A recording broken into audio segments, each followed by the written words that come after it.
Hey there again. Um, it's Douglas again, Douglas Scott McCarron.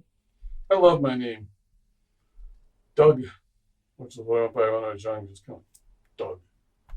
Douglas Scott McCarron, just kind of like Douglas Scott McCarron. Very rhythmical and lyrical. I really like it. Um, I have an old girlfriend from a long time ago I've been communicating with on Facebook. And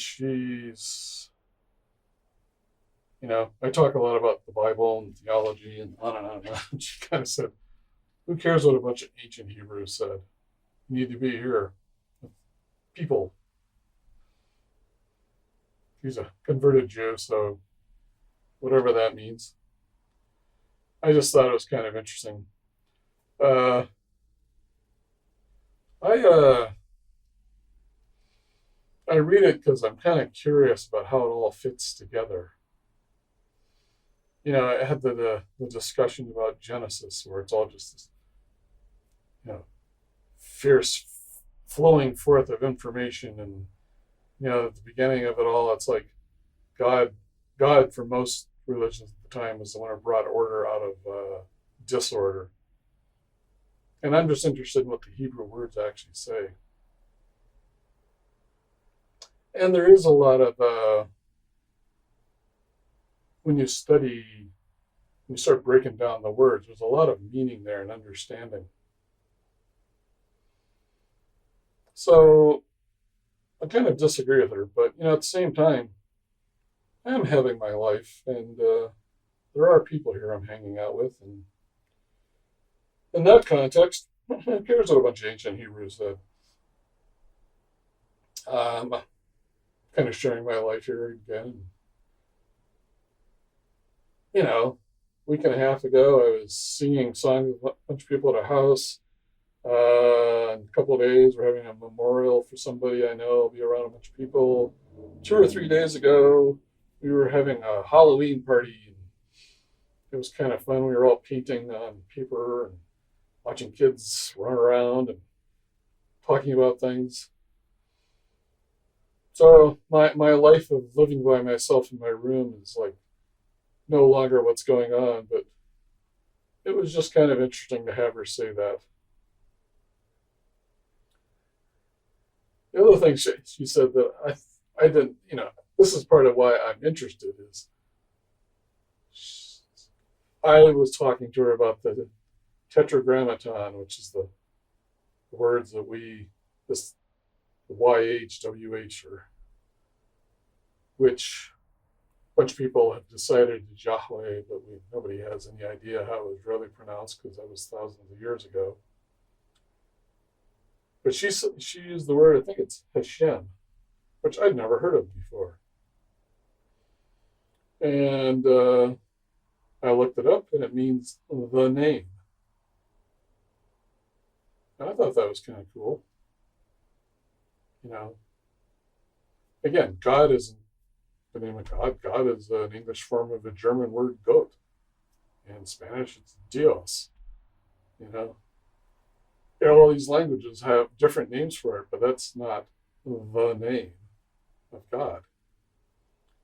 And actually, in Hebrew, even a tetragrammaton is just a representation. You simply can't say the name of God. It's not that it's bad or immoral or you're prohibited, you just can't. And that makes sense to me because, I've described about when you fall off the edge of your world and everything is cleaned off and all that's there is the air, the no thing, and yet it's everywhere and it's what's encapsulating everything. And it goes up into space. It makes sense that would have a name you can't say because you can't actually touch it or see it. And yet it's there. So I thought the name was a cool name to put in its place. But, it's interesting because I'm learning all this really detailed understanding of the arguments and how the various philosophies operated between each other. And yet I'm also learning just sitting around watching, these 8 and 9-year-old kids playing and painting, and it just, I don't know exactly what it is I'm getting outside of joy and enjoying their lives. Um,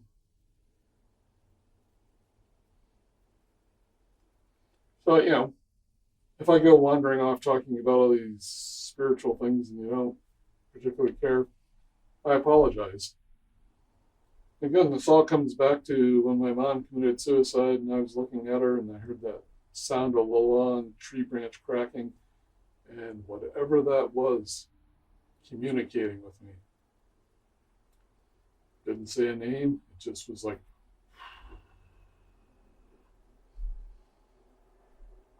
all my bones felt like they were shaking, and my nerves right now are all very hopped up just talking about it.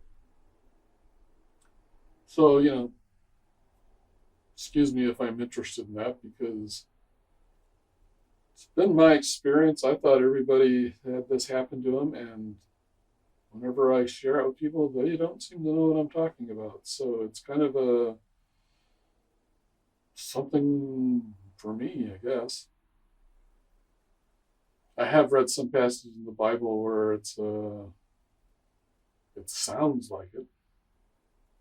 Um, was it it was Isaiah?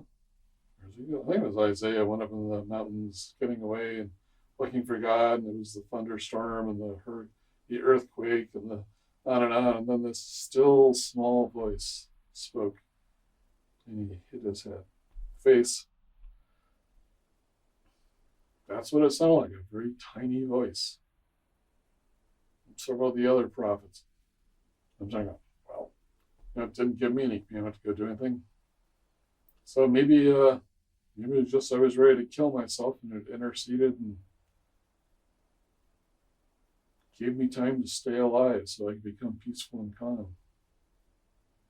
I just know it's there, experientially. So I spent a lot of time on YouTube looking at theological discussion, people disproving each other, and this is what this meant, and this is how this all developed, and on and on and on. And I find it all very interesting. Part of my brain wants to know how everything's put together. Well, this connects to this, this connects to this. Like I have these games I'm making, and I'm working away at assembling the rules and everything. I don't know if anybody else would even care. I'm making these games. I seem to enjoy it. And yet, it all just seems to be people describing a description of a discussion of something that somebody else experienced, and trying to get a hold of that thing through our words and our thoughts and our understandings. And as far as I can tell, you can't. You kind of just have to, in my case, I had to get Doug McCarron to silence and be quiet. Again, I call myself the old me, the pissed off, dark, pissed off, cynical, any other word you can think of. That's Doug. And now that I've changed and transformed into this calm, warm, generally peaceful, though, if you rub me just the right way, I'll want to bite your nose off sort of guy. Yeah, I can still get inflamed. But generally, I'm very calm and peaceful and self-loving and want to support other people. But that was not just me working on it. There were several key points where that energy came back, and it was like something in me was getting rewritten. So it seems to me people should be striving for that instead of like trying to read a bunch of books and discuss it. One of my favorite channels, I've mentioned many times, Esoterica. He called it Rabbi Heaven. That rabbis eternally arguing with each other over key points of the Torah forever and ever. Oh, I don't want to do that. That's the way I describe it. But, I can see that. But living an eternity with this energy that has come into me. Yeah, that would be cool.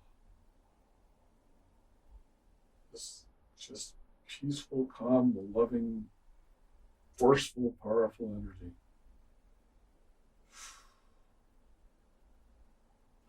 Okay, well, thank you. Until later. Check out my website, advertising my games and my music books and my merch store if you want anything. And, on the other hand, I don't make my living off of this. It would help, pay for the equipment, but if, especially in these times with federal cutbacks and everything, if you know somebody who's hungry or needs help with their kids or something, go support them. I'm obviously overweight and not in trouble, so all I can tell you is that energy is real and it's there. Thank you.